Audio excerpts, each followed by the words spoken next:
Welcome to another episode of The Communicative Leader. I'm your host, Dr. Leah O, and today we have the honor of speaking with Jenn Drummond, a pioneering adventurer, motivational speaker, and the first woman to scale all 7 summits of the world's second highest peaks. In this episode, entitled Breaking Boundaries, Resilience, and Leadership, we're going to dive deep into Jenn's journey of transformation and the incredible power of resilience. Following a life-changing car accident in 2018, Jenn turned her challenges into catalyst for growth, embracing a journey that blends adventure with personal development. As the author of Breakproof, 7 Strategies to Build Resilience and Achieve Your Life Goals, Jenn shares her insights on cultivating resilience, leadership, and the courage to pursue your dreams. Currently training to conquer Mount Denali this May, Jenn's experiences in mountaineering and business equip her to inspire individuals and teams to overcome obstacles and embrace their potential. In this conversation, she recounts her incredible journey, explains the strategies she developed to build resilience, and sheds light on how to cultivate a fearless mindset in the face of adversity. Jenn is a wealth of wisdom and just a whole lot of fun, too. I really enjoyed this conversation, and I know that you will as well. Let's dive in and have some fun. Hello, and welcome to The Communicative Leader, hosted by me, Dr. Leah O'Million-Hodges. My friends call me Dr. O. I'm a professor of communication and a leadership communication expert. On The Communicative Leader, we're working to make your work life what you want it to be. Jenn, welcome to The Communicative Leader. I'm so excited for our conversation today. But before we dive in, I was hoping you could share a bit about your background for our listeners. So specifically, how did you get into mountaineering and what are some of your career highlights? Yeah. So I was in finance and ran a company there, hired myself out of a job so I could be a stay-at-home mom. Once my kids got into school full time, I was kind of like soul searching. What do I want to do now that I have some more free time ahead? And I actually got into a car accident that should have killed me and thankfully didn't, which sent me on this trajectory of instead of maybe success in the traditional sense, I was like, I want to know what it feels like to swim in the Great Barrier Reef or to taste pasta in Italy or to climb a mountain or like just more experience based. And so I decided to climb a mountain for my 40th birthday. My son increased that goal to climbing Everest. And then my coach increased that goal to setting a world record. So things got big fast. That is absolutely incredible. And I love that it is so experience-based and not that, oh, I've got to go from this position in the corporate hierarchy to this, where it's like, let's expand that. Yeah, definitely. I think it's just so easy to take society's definition of success. And then we really just need to pause and be like, well, what does it mean to me? And what do I want my life to look like? Because I don't live on this planet forever. So how do I maximize my time here to live the best life that I feel? Yeah, that is beautiful, Jenn. So let's think about your leadership philosophy. So you are clearly a leader in both mountaineering and business. And I'm wondering how your leadership style, how this has evolved over time, and what are some of those principles that you consider foundational to your approach? Yeah. This has been tested multiple times, but I really feel I have this saying that it's people over peaks. Right. So when you're on the mountain, when you're building a company, when you're raising your family, just making sure you're always putting the people first. When I was climbing K2, which is one of the deadliest mountains in the world, we had a tragedy. We had an avalanche take out one of my team members. And you read about it, but you don't expect it to happen to you. And so this event happens, and I was a day ahead of the team at this point. So I wasn't at the scene of the accident, but I was given a choice to either continue to climb or to come back down. And I just remember sitting there thinking, I'm a day from this summit and I've been here for weeks and it's money and training and all the things, but there's no way I can climb this mountain. Like, I need to go down and take care of my team. Like, this mountain will always be here. I can always come back to climate. But who I show up as is way more important than what I achieve. So how am I showing up? So I went down to take care of my team member and, you know, had like an impromptu funeral, flew home, and my kids came home from camp a couple days later, and I'll never forget. They're like, Mom, did you summit? Yeah. And I'm like, no, I didn't, but I had success. Yeah. And like looked at me confused, like, what do you mean? Yeah. And I'm like, well, success is how we show up, what people are going to remember about us, like who we are as individuals, what our values are, and are we going to live them Yeah. when we're tested? And so I'm proud of the person that I showed up as. So to me, that's success. Like, well, you're going to have to go back and climb the mountain. I'm like, yeah, I am going to need to go back and climb the mountain. And that's okay because mountains will always be there. And so if we build companies or we lead where people know that they're more important than the peak or the profit that we're making, like the game changes. Yeah. Yeah. And what a beautiful thing to model for, of course, your team and for your children.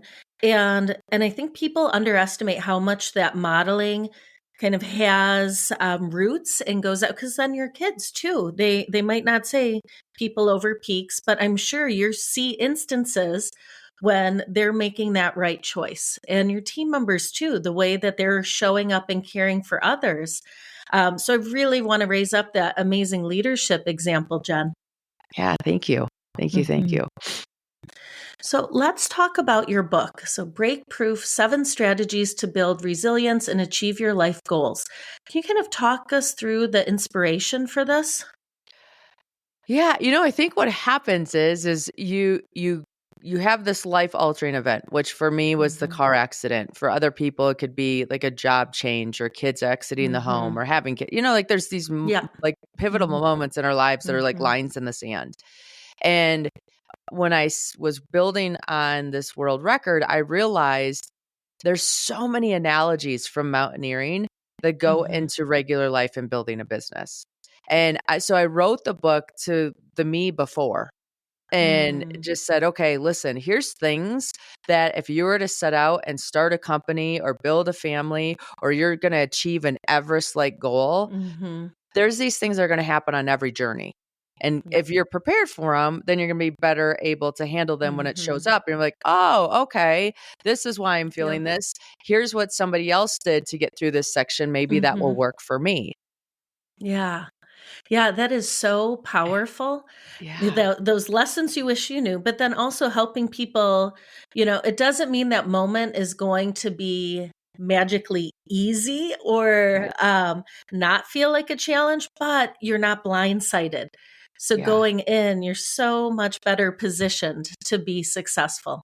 Yeah. Well, just like, I think the unknown's scary, It's right? so scary. So when you have Yes. that unknown, you're just like, what do I do? But then Yeah. if you read that unknown in somebody else's story, now you can reflect it into your own. And you're like, oh, this is scary, but this is normal. And somehow Yes. normal makes it easier to metabolize. Oh, 100%. And when you're not alone, like you say, it's like, this is not just me and other people have overcome it. I remember my dissertation. It's just, there's so much writing and it's at the end, but I would look at my faculty members on my committee and all my great professors. I'm like, they did it. You can do this too. Doesn't mean it's going to be easy, but it is achievable. Yeah, no, definitely. And like one of the key points out of the book was big mountains take big Mm-hmm. teams. Right? Like, I Yes. think we Oh, love set it. these Yeah. Everest-like goals and then Mm-hmm. expect ourselves to, like, get our butts up the mountain. Yeah. Well, guess what? Like, Yeah. when I Yep. climbed Everest, I was Mm-hmm. shocked at how many people were part of that pursuit. Mm-hmm. Right? Mm-hmm. There's teams managing the ropes, there's team managing the tents, the food, the Mm-hmm. oxygen, the weather. Like, there's so Yep. many people playing their little Mm-hmm. role that, like, I Yep. have to wake up and just walk. Well, if I Yeah. only have to wake up and walk and I don't have to consider the weather or the oxygen or the food or the Mm-hmm. tent or whatever, like I have way more energy and it's a lot Mm-hmm. easier for me to climb because I'm not being pulled in Mm-hmm. all these directions. And so I just tell people like, hey, when you hit that moment of frustration and you're trying to negotiate with yourself and say, Mm-hmm. maybe I took on too big of a challenge. Maybe you didn't. Maybe you just need more Mm-hmm. people to help you get to the Yep. top of the mountain. Yeah, that is so powerful. And let's think about resilience, because I know in your book you discuss a number of strategies. And I was hoping you could highlight a couple of these for us and kind of explain how we could use this professionally or even in our personal lives when things are feeling just too much. Yeah. You know, the big thing about resilience is always being able to come from our center, right? So if you're coming from an exposed area and then you're going to keep going more exposed, it's Mhm. hard to be resilient because you're like on the branch of the tree instead of the trunk. When you're climbing a mountain, there's this thing called acclimatizing. And so what happens when you acclimatize is that, like, so say you're at Everest Base Camp and you hike up to Camp 1. Well, and when you get up to Camp 1, you're struggling. And the reason why you're struggling is there's not enough oxygen in the air for your body to operate. Mhm. And so you can't go any higher. Like you literally are telling your muscle, I need to take a step. And the muscle's like, I'm not getting the signal, Yeah. right? That I don't Yeah. know what you're talking about. And so you sit, like we'd get up to Camp Mhm. 1, we would eat lunch, and then we would go all the way back down to base camp. Which at Mm. first is so disheartening. You're like, "No, Oh, I no, no, like, can't I'm even going the imagine. wrong Yeah, I just direction. got here. Yeah. What's going on?" But Yeah. here's the thing, like, you get back down to Mhm. base camp, and over the next 3 days, that stress causes your body to Mm. physiologically change, and it Okay. makes more red blood cells. Mhm. So then after 3 days, you go hike up at to Camp 1, and you're like, "Oh, this isn't bad. I got this. Like, we're Mhm. good. Like, this is easy." And then you get to Camp 2, and you start feeling that feeling of exhaustion, lack of like you're a little foggy in the brain and whatever, Yep. and you sit at Camp 2, and then you go all the way back down to base camp. And then, so, like, when it and that's the Yeah. thing, like, we Yep. acclimatize. I think a lot of us think, like, we're gonna Yeah. set this goal, and you just go from base camp to the top, and that's what you Mhm. do, Yep. and it's not really how it works in life. Like, how it works Yep. in life is you get Mhm. to this point where it's new territory or you're stretched to new, like, edges, and you need to come Mhm. back to the boardroom or to the kitchen or to the base camp Yep. and say, "What did I learn? What do I Yep. know now that I didn't know that I've been in that territory? And Mhm. what can I implement and integrate so when I go back there, I'm better and it's Yes. easier and I'm stronger?" And that's resilience. Like resilience is being able Mhm. to climb down, to climb up and not Mhm. lose that momentum because you understand it's part of the process. Yeah, that is such a powerful illustration. And I imagine too, with every new mountain, every summit you reach, I imagine there are moments where, like you said, disheartening, and that's probably a very light word, a mild word. You're like, oh, we've got here, we got to go back down. But what a beautiful illustration for what that looks like across the board for whatever that mountain is we're working toward. Yeah. Yeah. Yeah. Yeah. Wow, that's incredible, Jen. And Thank you. so, speaking of incredible, as the first woman to conquer the 7 second summits, what were some of the biggest challenges you faced during these climbs? And then after that, I'd love to hear about, how overcoming some of those challenges helped to shape or reshape your approach to life and leadership. Yeah. I think we get married to concepts. So for me, like my biggest struggle with setting this world record wasn't even the climbing the mountains. It was being away from my children and still being a good mom, Yeah. right? So like I had equated Yeah. being a good mom with time with them. Mm-hmm. And the reality is like there's people out there that are home full time with their kids, but when their kids are home, they're doing, Yeah. laundry or cooking dinner or putting it away, or they're like really busy with a whole bunch of things. Mm-hmm. And so for me, I had to redefine what a good mom Yeah. was. And in that redefinition, I had to be like, okay, well, how am I going to be a present mom and do this athletic pursuit that's going to pull me out of the Mm-hmm. house for, Yeah. 2 weeks sometimes at a time? And so it just got really intentional with my time, making sure I did one-on-one time with the kids Mm-hmm. and there was no phone involved. There was no other activity involved. Like we were just very Yeah. much like talking to each Mm-hmm. other and building that relationship. And I had to realize like, hey, I'm going to do life in parallel with them. Mm-hmm. So they don't want to do their homework. I don't want to do my workout. Like we can talk about things that we both Mhm. feel the same frustration. It just Yep. manifests a little bit different based on our ages and our activities that Yep. we're in. And so the interesting thing is like Everest was again, I wasn't afraid of the mountain. I was afraid of being away from home. And so then you do all the things that a mom does, right? Like you line up Yep. help, you get carpool figured out. Here's what they're Yeah. eating. You have like a Yep. 20-page document of like what to do while I'm And gone. So that's day one. and Yeah. that's day one, right? And here's how it's Yeah. going to go down. Uh-huh. And so then Mhm. I go to the kids' school and I tell the teachers, I'm like, Mhm. hey, I'm going to be gone. I'm climbing Everest. I have everything Mhm. lined up, but can you give my kids a little bit of grace? They might not be Mhm. on their A game with things shaking up at home. Yeah. And this teacher came back to me and she's like, oh my gosh, this is amazing. Would you mind coming in and talking to the kids about setting an Mhm. Everest-like goal? Yeah. I'm like, 100%. So I went into the school. I helped the kids like Mhm. set these goals. They colored little hikers and they had their Aw. flags. And the flag Yeah. said I wanted to make like a black diamond ski team, or I wanted to bike to Mhm. grandma's or get an A on a test or Yeah. whatever it was, right? Mhm. And then in the front of the school, we put this big mountain and we had a little hiker that was me because I had a Aw. tracking device on me. Yeah. So then the Yep. kids could track me and where I was going and what I was Oh. doing. And then at Mhm. Everest Base Camp, I had Wi-Fi. Mhm. So I could Zoom call into the classrooms Yeah. and talk Oh. to them about like what was working and what wasn't and Yeah. where I pooped and Mhm. what I ate. Like Yeah. Yeah. kids Oh, had yeah. questions. Yep. And so like it was this thing where Mhm. sure, I wasn't the Pinterest mom or the PTA Mhm. mom or the mom that like made every single soccer game that Mhm. season. But I was a mom who set Yeah. goals and involved Mhm. her kids and like the community got Mhm. involved. So when I climbed Everest, like my kids were so loved on and so seen, Mhm. and they Yep. felt the support of a community that if I'd been home, probably wouldn't have been able to show up the same way that they did. And Mhm. so I think for any of us setting goals or trying to achieve big things or leading a team, like Mhm. really question what your definition of that is. And how can Mhm. you expand that to include what you're doing and feel good about it? Yeah. I love that. I'm writing all of these notes down, Yeah. Jen. Yeah. So I love that how integrated that you brought your children and their school and your community into your goal setting and this giant undertaking, and bringing in how to make your life parallel. Like, I don't want to do this workout. You don't want to do the homework.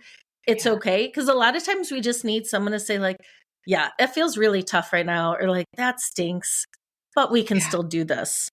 And then Yeah. the support. Because, like you were saying before, I think for whatever reason, it is so hard for us in this Western society to ask for support and to Help. lean on it. Right. We Yeah. think of it like as And a we need four-letter it. word. Like that's a Yeah, terrible thing to say, exactly. right? And it's Yes. crazy when Yep. you are Hmm. willing to say, here's where Yeah. I'm at. Yeah. Here's what I'm trying to do. I'm like Hmm. not quite sure how to get there and I Yep. want things to be a certain way, then other people get to step up and be like, well, come in and talk about Yeah. this or let's do Hmm. that. Or like, it's amazing Hmm. when we're willing to be vulnerable with where we're like Yes. weak or concerned, Yep. how people can Hmm. fill in the gaps. Yeah. And I just keep thinking again, modeling. So much of my brain is about modeling leadership, right? Because a lot of Yeah. people say, I'm not a leader. I'm like, but you are, whether you're acknowledging this and embracing it or not.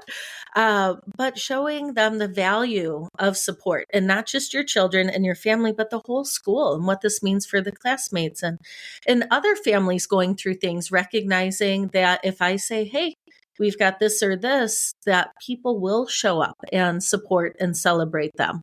Yeah, most definitely. We love to cheer Hmm. people on, right? I mean, Yeah, it's such an honor. exactly. We forget that Yeah. people love to cheer us on too. Yes. Yes. So let's shift gears a little bit and thinking about failure, which for a Yeah. lot of people, again, four another one of those four-letter words where a lot of people are like, oh, please don't say it. But we know that these can be really amazing opportunities for growth. Yeah. And, every climb comes with risks, and not all climbs are successful. And when I was getting ready for our chat, I was thinking, what a great metaphor for life. Yeah. Um, but I was wondering if you could share a setback you experienced in climbing or your career, and then kind of how you shifted that. How did you turn that into an opportunity for learning or growth? Yeah, I have like the most amazing story that happened with failure. One, there's failure all the time on the mountains. So I had to climb 9 mountains to set this world record because there's a dispute on continents. So when I climbed 9, it took 3 of them took twice, right? So I had to go back Oh. more than once to do them. Just because of weather conditions or my friend that passed away in the avalanche and all the little Yeah. variables that are outside of our control. The goal is always to come home, right? When you're building a business, if you're launching a product, the goal is always come back and still have a business, even if the product doesn't go. And so for me, um, when I failed K2 and I needed to go back, I was not excited about going back for any, like now I had Yep. this negative experience. So not only do I have to go Yeah. back into this harsh environment, but I have to overcome an experience that like was not awesome and go Yeah. make it different. And so, like, I'm training, I'm doing all the things, even though I'm not 100% engaged because I'm just like, I don't want to go, but I have to put myself in a position to go. So I'm going to keep doing the thing. And 2 weeks before I had to leave for this climb, I got a phone call.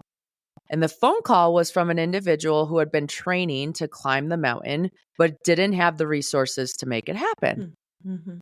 And I'm like, you know what? It's so easy for us to get these things in the United States. Like, I'm happy to bring them over. I'll call my guide. We'll put you on my team. This will be fine, blah, blah, blah, blah, blah. And so all of a sudden now I had a reason bigger than myself to go back. And this person was on my team and blah, blah, blah, blah, Yep. blah. So I became the 3rd American female to stand on top of K2 in 2022, which was super exciting. But even more exciting was 30 minutes later, the first Pakistani female stood on top of her country's prized peak. I had Yep. met this individual the year before and we just stayed in touch on WhatsApp. And I'm like, just train, like someday the opportunity will show up. So Yeah. she'd been training and training and training and did not have the financial resources or the things to be able to Yeah. make that climb happen. And because I failed the first time and came back and knew her and was willing to go back and climb the failed mountain again, I got to be a part of her story, which was so much more significant than my own because I have twin daughters. I know how important it is for them to Yeah. see people that look like them in these environments Yeah. because it creates this opportunity in their mind or curiosity gets planted. And so now there's a whole bunch of little Pakistani girls, a whole bunch of little Muslim girls all over the world that see somebody that looks like them on top of one of the most dangerous peaks in the world. And it allows them to say, like, wow, what is possible for me?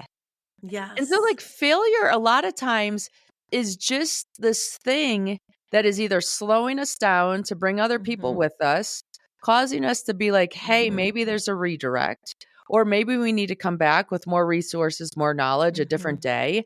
Like, it truly is a stepping stone on our journey. And when you can keep stories on speed dial of where failure has been like actually a good thing for you, Yeah. it allows it to be less overwhelming when it shows up again. Yeah, yeah, I have goosebumps, Oh, Jen, and listening to that, and I love that last phrase. Let's keep a few stories of failure on speed dial because you're right. These happen and they feel so big, and we're like, of course, I'm going to remember that feeling.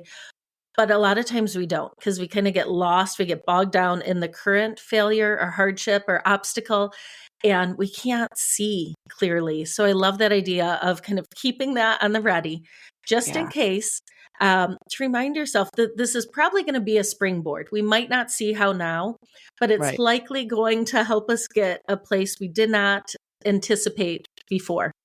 Yeah, definitely. I always think of like the arrow and the bow, right? It Mm. gets pulled Yeah. back and then shot Yep. forward. And so just maybe we're in that section of being pulled back a second. Yeah. Oh, that's awesome. And so, thinking about kind of diving more into this area, I'm going to think about risk and reward. And Yeah. this is one just like failure, a lot of people have a hard time with the word risk and the feeling of risk. And we know that what you do involves a significant level of risk. Yes. So, Yeah. I'm wondering, as someone who has a probably made friends with risk and reward, I imagine, by this point. How do you assess and manage your risk, both in climbing endeavors and even in business? And what advice do you have for others who are trying to figure out, how do I balance this? Taking risks, but also making sure that I'm most likely positioned to come out okay on the other end. Yeah. The climbing metaphors are so easy, but we can apply these to business. So for me, when you're climbing, you always have to come home, right? Getting to the top Yeah. doesn't mean you won. Like getting home means you won. And so the top is halfway, right? Yeah. So I think a lot of times if we just think of risk and reward and we are checking in with ourselves, do I have enough runway to make it home? Do I have enough runway to make it home? And that's like a check-in we're always doing. The nice thing about climbing is you're climbing with ropes. So when you're climbing with ropes, that rope might be 120 feet long.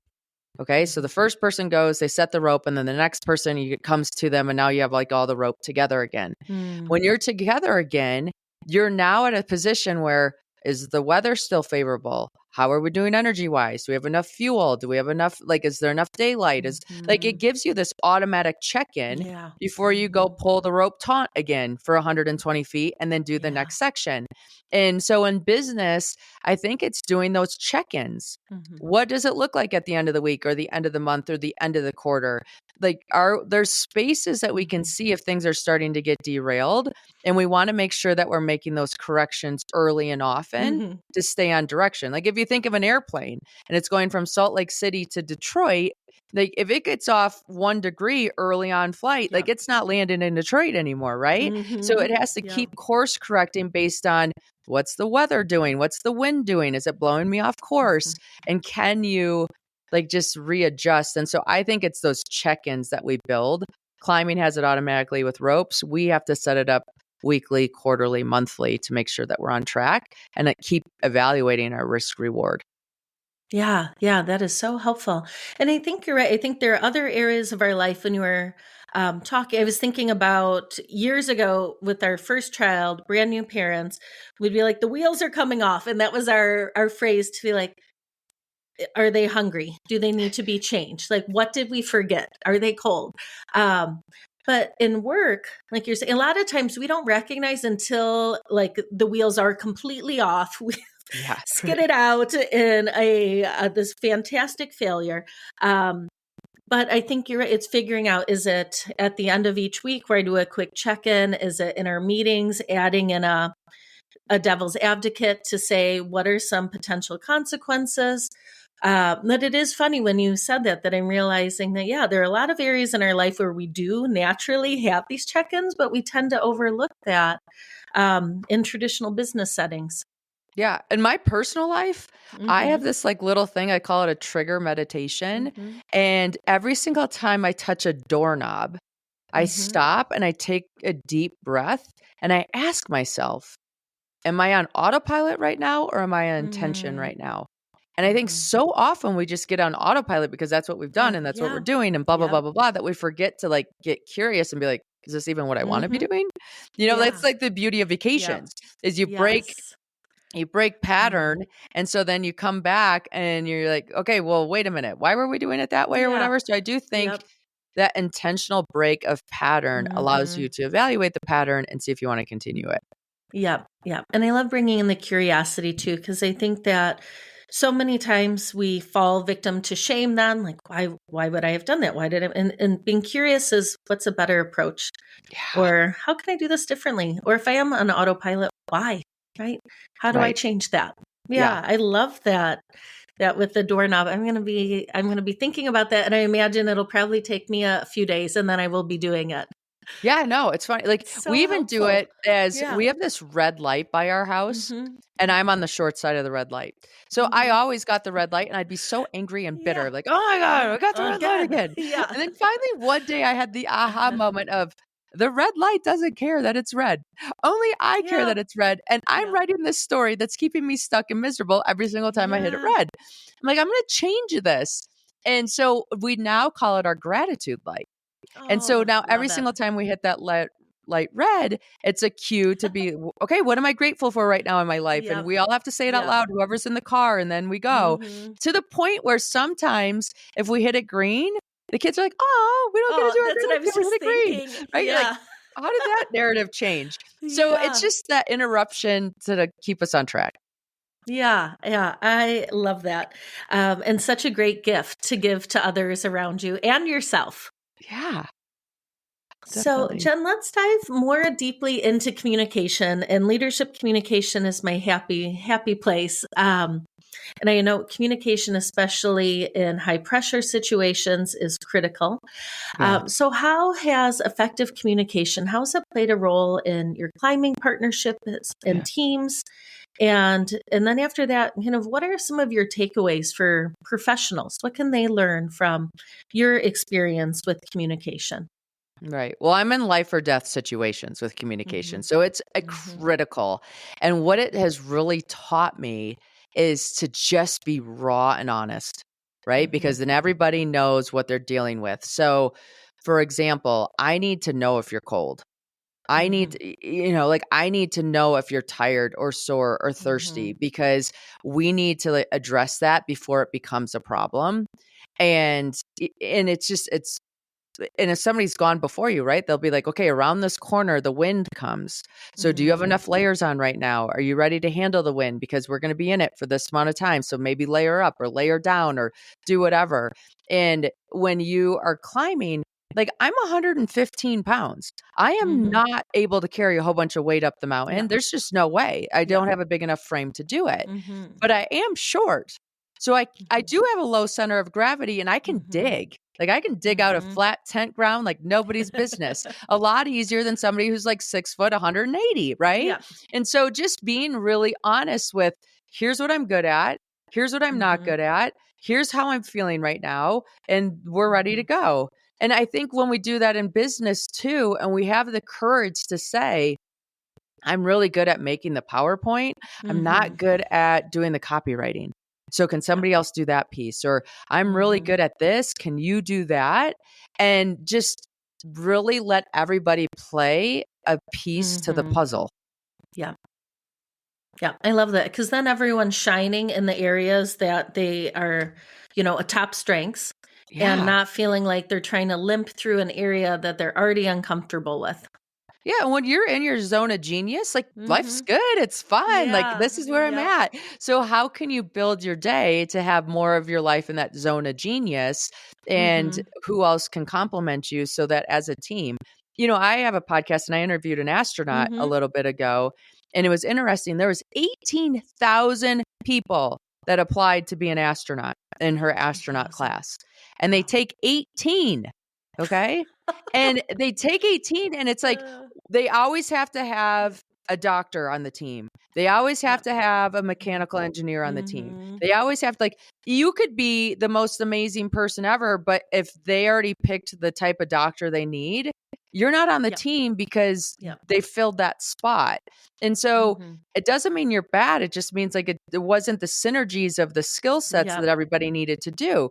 So the more honest you are, the Mm-hmm. more you're going to be able to line up with people that fit together with you to get Yep. things done. Yeah, exactly. And I think that's such a powerful realization that maybe it's not me, or it's like you said, I don't have that exact specialization. But at the same time, we wouldn't want it because we'd be trying to mold and fit Yeah. something we're not, or Right. that isn't our top skill. And that just doesn't make sense for anyone. Yeah. I mean, when we built our Mount Logan team of 3 Mm-hmm. people, there was Mm-hmm. no choice. Like our third person had to be a tall, strong Yep. person because there's X number of weight and that weight had Yep. to get up the mountain. So at the end of the day, it's like, Mm-hmm. okay, here's what I can do. Here's what you can do. Now we know who we need to hire Yep. because that's the person that can do that piece. And we can't get up if we don't get that settled. Yeah, exactly. And so that's a great segue because I'm going to think about empowering others. And I know that you aim to encourage others to push beyond these perceived limitations. And I was Yeah. hoping you could share an example with us where either you've seen someone really transform that mindset and achieve their goals, or if you wanted to share a personal example. Yeah. So I have a client. Um, who had a restaurant failure, right? Had a success with a restaurant, then had a failure with a restaurant, and was looking to get into starting a new restaurant, and kept replaying the tape of the failure because it was more recent instead of the Yeah. tape of the success. Yep. And so we would sit down and we'd be like, okay, but is that the old version or is that the new version? And being very clear of what is new and unique about this situation. So we weren't bringing the energy of the old situation in. And like, just, and it's not like, I think a lot of times we think it's a one-time decision. It is Yeah. never a one-time decision, Yep. okay? Like when you're climbing Yep. the mountain and it's 20,000 steps to the top, it is that same decision 20,000 times, okay?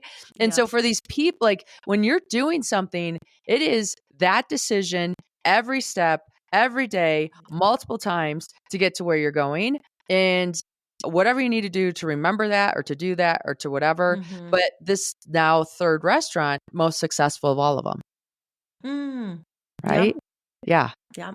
Because we're taking our successes, we're taking the lessons that we learned when it didn't go the way that we had anticipated, and we're just armed with so much more knowledge. So much more knowledge, right? Definitely. And you just have to give yourself permission to succeed.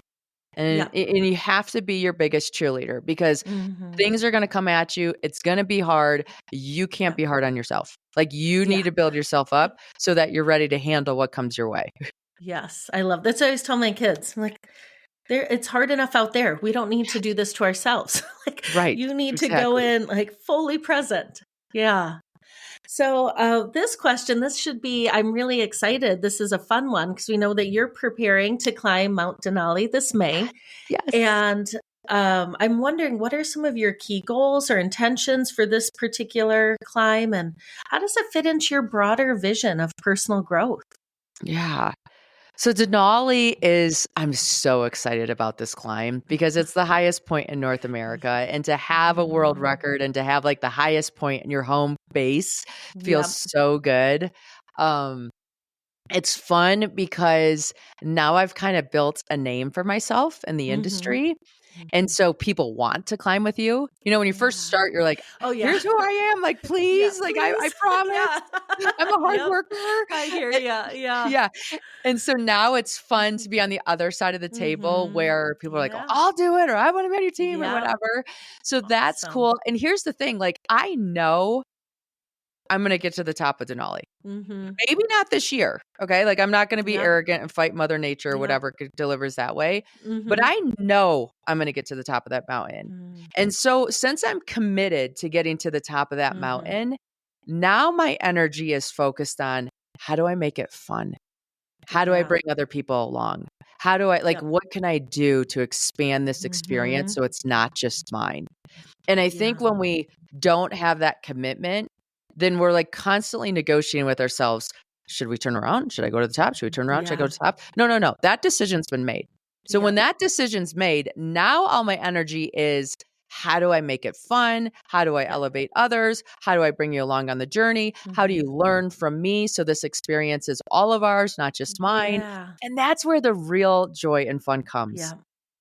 Yeah. And I love that. So I think so many of us, it's, can I get there? I want to get there. Will I get there? I'm trying so hard to get there. But I love when you say, no, that's going to happen and Yeah, recognize maybe not this year, but that will happen. And fun isn't a word that I think a lot of us are used to integrating I when we're know. thinking about reaching these big goals. It's work.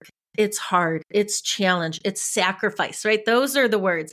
But Yeah. what an amazing idea to bring fun in because honestly, if we're not having some fun along the way, why are we doing What are you doing? this? And like show me like there's this Yeah. section of Mount Everest called the Mhm. Lhotse Face. And I'm not kidding you. It is like a 3,700-foot outdoor stairmaster exposed in the elements, right? Mhm. So if you ask most teams, it's Yep. everybody's least favorite section Yep. of Everest.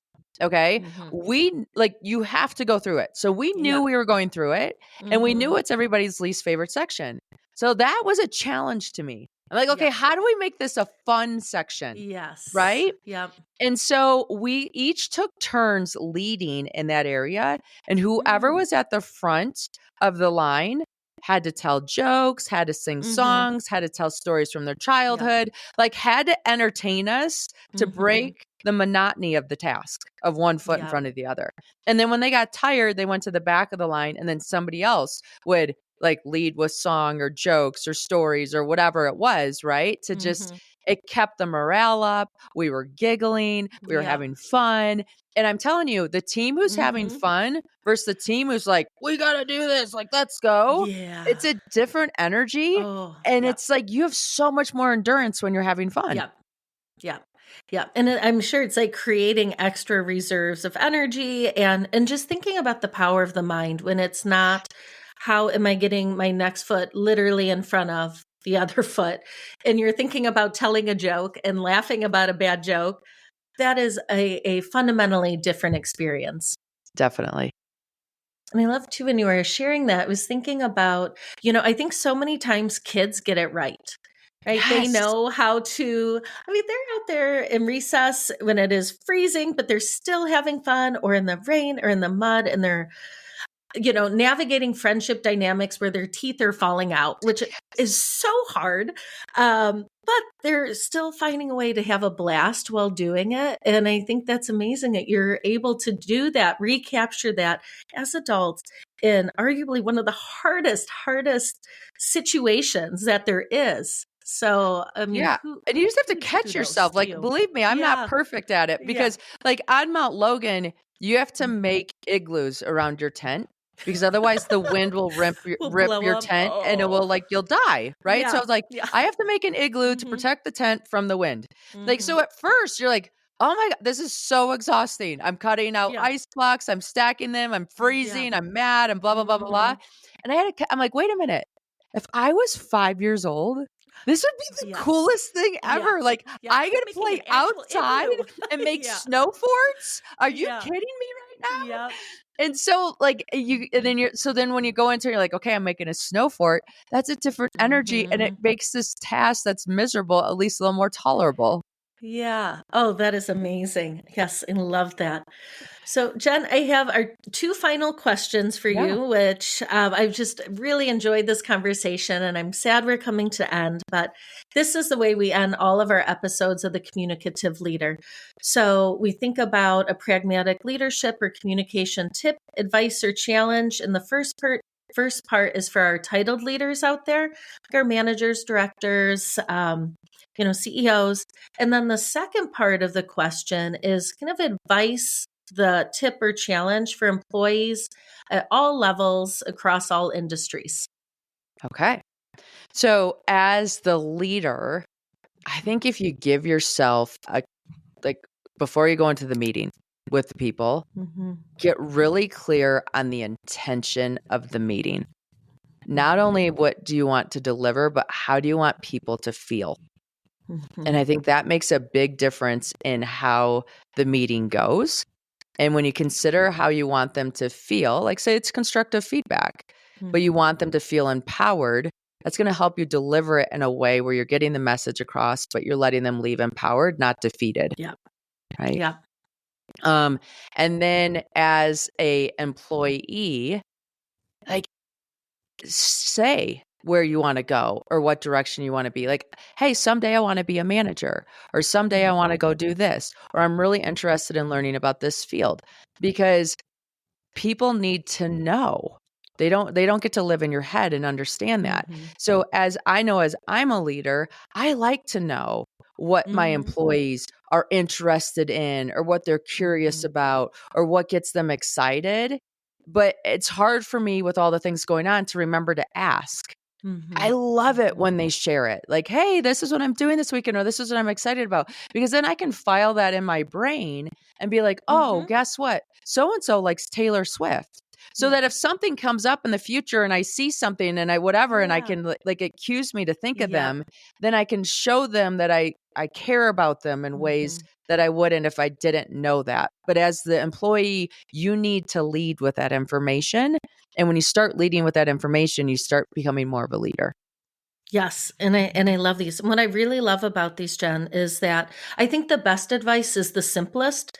Yeah. It is clear, it is actionable. So I think too often, especially in our society, we're really obsessed with leadership, which it can be a really great thing, but you don't need a 16-point plan Yes. to lead a good meeting, but you do need intention and thinking about how you want people to leave, how you want them to feel when they leave. Yeah. Right? So that is so beautiful and so simple, and it's going to be so effective. Yay. Right? Just a game changer. Well, Jen, thank you for sharing your time, your experiences, these beautiful, vibrant illustrations with us. I know that I've thoroughly enjoyed this conversation. I've gotten so much out of it, and I know that our listeners will as well. Well, thank you for the opportunity to share my story. I appreciate it. All right, my friends, that wraps up our conversation today. Until next time, communicate with intention and lead with purpose. I'm looking forward to chatting with you again soon on The Communicative Leader.